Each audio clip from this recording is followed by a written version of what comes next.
All right, so I normally don't talk about vaporware, but in this case, it's a lot of vaporware. We're doing a lot of work on the web front right now with Metasploit. You'll see the first results of what I'm talking about in about a month in the 3.5.0 release, but there's a lot more things happening. Basically, the point of this talk is that we're actually taking applications seriously from Metasploit development from now on. We've got some pretty lofty goals in terms of what we want to accomplish in the web space, and hopefully we'll get there, and we think we can do it. So this is kind of talking about where we are today, where we're going, what problems we're running into, and what we actually want to accomplish with Metasploit in the web application testing space. So first off, my name is H.D. Moore. Thanks, Neil, for the great introduction. I've been working on Metasploit since 2003.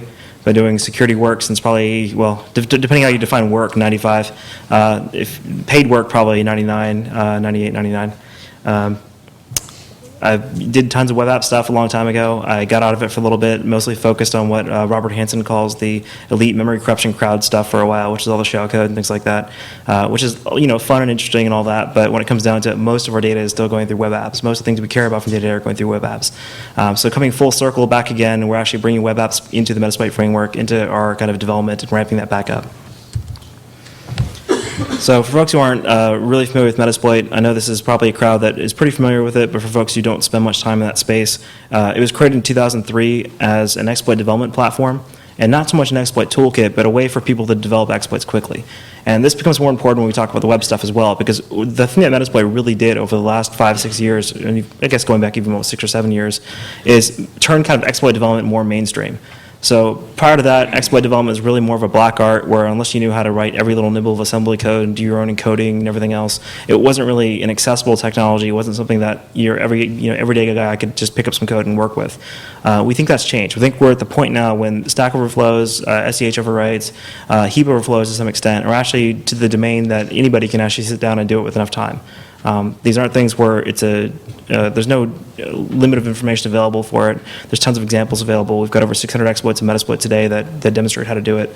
So we feel like we really helped folks develop their skills in terms of developing exploits, and we've helped a new generation of folks who didn't have kind of the hardcore assembly background get into exploit development and really realize what the risks were with this type of vulnerability. It's still the largest Ruby project in existence. We rewrote the project from Perl to Ruby back in 2005. The rewrite took us about a year and a half, and it was painful and miserable and everything you want to call it, it probably was. We had to port over 45,000 lines of code as well as something like, I think at the time, 300 exploits. So tons and tons of things broke. It took forever to get it all done. After we're all said and done, we took our 45,000 lines of Perl and turned it into about 100,000 lines of Ruby. So it wasn't really compression at that point. It was more of an expansion. Since then, we're actually over 450,000 lines of Ruby code. We've got 6 developers, about 6 full-time paid developers, about 100 contributors over the life of the project, and about 15 people in the community that contribute heavily enough to get listed on the front page. The idea behind Metasploit is that instead of having an exploit where everything's hard-coded into it, like for example your target addresses, your shellcode, your payload, your encoders, your attack vectors, your transports, instead of having the same piece of crap C code that has the same functions in it again and again and again and again, the idea is that instead everything's broken out like Legos. So we give you a set of modules, a set of payloads, a set of exploits, a set of encoders, a set of NOP sleds, and it basically at runtime, it puts all these pieces together to build an actual attack. And that attack is different every single time you run it. The shellcode's completely different, the encoders change, the keys change, the NOP sleds change. It's going to be as random as possible, basically to make sure that your AV product is actually functional and not actually, just catching a static signature. And we also had tons and tons of new exploit modules. So if you've updated in the last day or two, you probably saw the new PDF 0D that's going around. We had the exploit taken apart, disassembled, and put back together again in a nice, clean, testable form in about 2 hours. And that's basically par for the course for us for 0 day. So when something crosses the wire and people are talking about how dangerous a particular exploit may be, or whether it's something that you should care about, or that your AV may or may not defend you against, your IPS may or may not defend you against. The role of Metasploit is really making sure that you can test that, you can verify it, you can make sure that if your vendor is telling you, oh yeah, we blocked the new PDF 0 day, prove it, make sure it actually works. And we do all that for free as part of our free offering and free products. So historically, Metasploit's really been tightly focused on shellcode itself. We've been looking at things like assembly and encoders and NOP sleds and heap overflows and all sorts of fun, kind of low-level stuff. We really focused on server-side exploits for the longest time before those died and there aren't any fun ones anymore. Now we've kind of switched over to client-side applications, doing all the browser bugs, the browser exploits, all the other fun client-side apps out there, everything from your PDF readers to your media players, things like that. most of the really hard work on the Metasploit side has been on the low-level front, doing things like payloads and stagers and encodings. And the goal really has always been to take high-level languages like C and be able to use those as payloads within Metasploit. So you don't have to be an assembly engineer or a ninja to be able to write payloads for Metasploit. We started off with the DLL injection stuff back in 2004. We've since made that even better. So these days, if you know how to compile a DLL in any language, you can make a payload. If you actually want to use Visual Basic to make a DLL that has your shellcode in it, you can actually do that now, load into Metasploit, and be done. So it's more about making parts of exploit technology more accessible to folks and make it easier to test out different techniques than it is about trying to have the most advanced technical zero-day spawning system ever. We've really focused on Windows code execution just because there's so many of them out there and it's lots of fun to play with. Windows is exploitable in so many ways that a real platform shouldn't be. It's the only platform I know of where if you actually have a chunk of code that it does a mem copy with -1 as a length offset and it copies all the way off the end of the stack and tries to write to memory that's not mapped and crashes, it's still exploitable. Now, on a real OS, what would happen is it'll hit the end of the page, it'll throw a seg fault, things will crash, and you'll die. On Windows, you overwrite not just the stack frames, but you also overwrite what's called the structure exception handler on the stack as well. So when you run off the end of the page, it triggers an error. Well, the code that handles the error is pointed to by the memory you also overwrote. So that's why you see so many Windows exploit modules out there that are reliable when they shouldn't be. It's because of that one SEH structure, and it took a long time for people to realize that was the issue, and Microsoft has now addressed that with SEH op and some other implementations they've done, including Safe SEH. So we love Windows because it's been our, for lack of a better word, our bitch for the last 5 years. So I think we're going to have to move on at this point, but it's been fun for a while. So we've got exploits for everything from Windows NT4 all the way to Windows 7. We've got exploits for Linux, BSD, SCO actually, BSDI, HPUC, Solaris, IRX, you name it, we like to exploit it. We did one of the first remote exploits for the iPhone platform, and actually we'll probably start working on the new one as well, because iPhone's fun. More recently, we've been working on the VxWorks embedded OS and working on exploits for that. So we're doing a lot of work on the embedded side and hope to have something really solid in the next couple of months.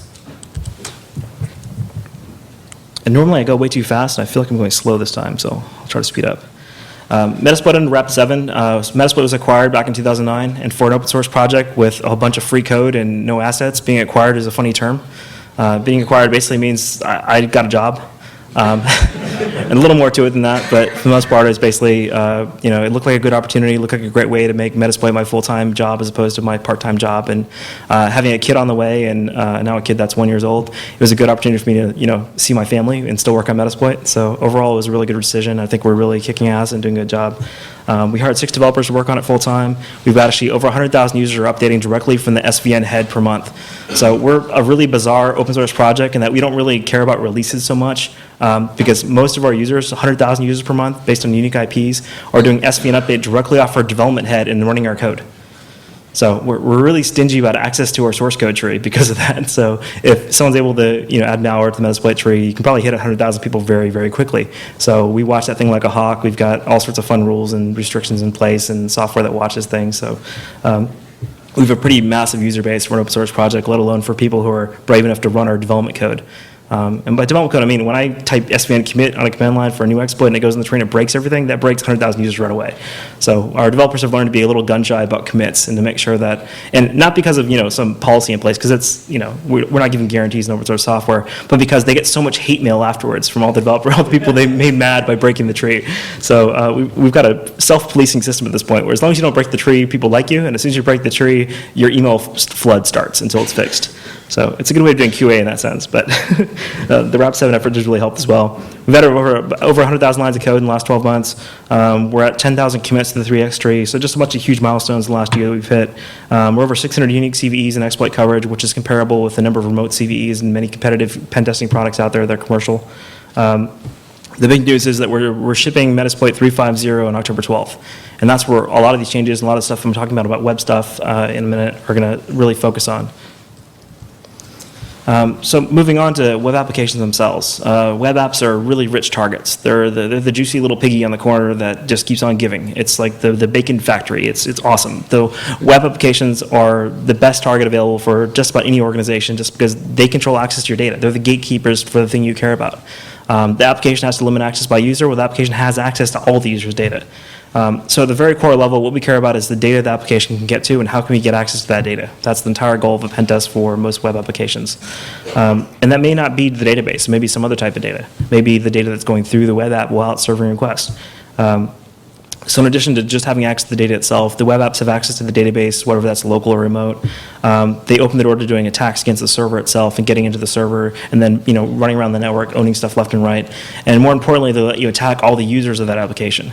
So this is something a lot of folks don't realize is when you're talking about the security of a web application and the server and you're hardening and this and that, if someone's able to actually put malware on the front page of your website through your web app, you can't patch your users. Your users will be exploited whether you know about it or not. I mean, there are some solutions for doing like outbound filtering for websites, but they're not going to be 100%. And when it comes down to it, your server shouldn't have been owned in the first place, but servers get owned. This happens.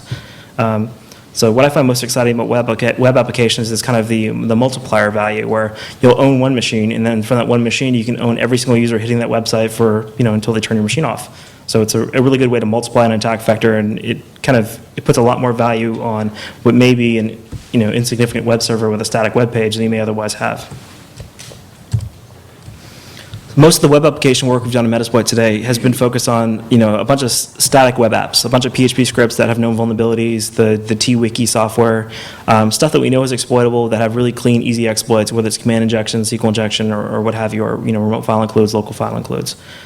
We do have a couple generic modules that you can use, with any vulnerability through a custom application.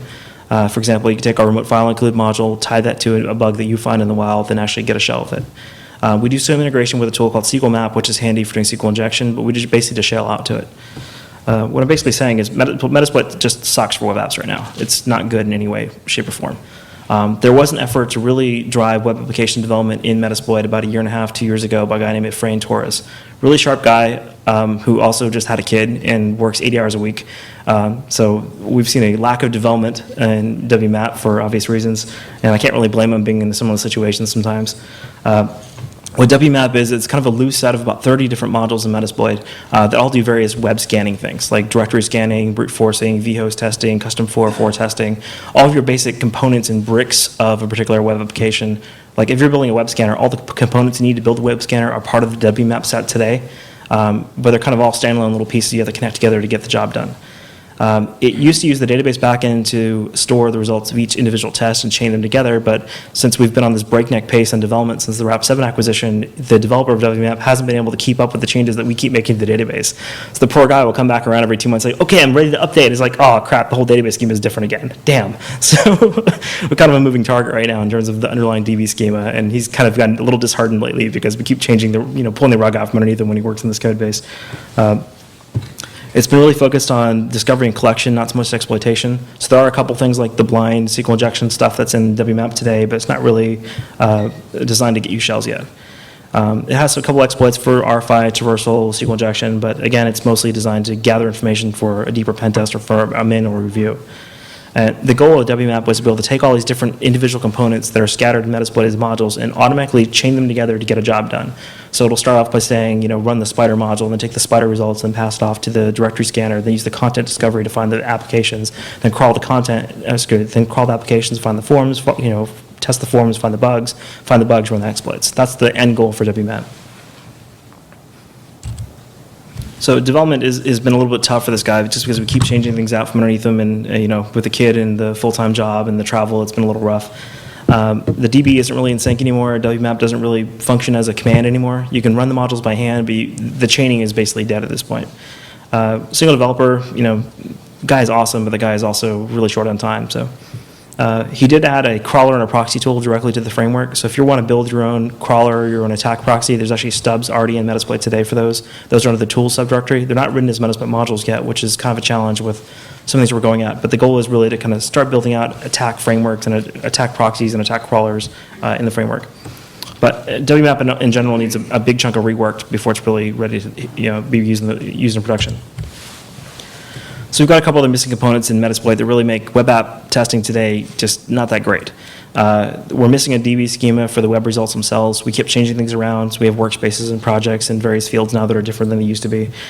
We don't really have a strong API for reporting results for web results specifically, like identifying specific vhosts, identifying SQL injection bugs. There's nothing really out there that is useful for identifying specific types of vulnerabilities and tracking information that you need to exploit these for web servers yet. And we're missing a bunch of critical modules. Like we have a crawler, but it's a tool, not a module, and because it's not a module, you can't chain it, and a bunch of other things there. And also no automatic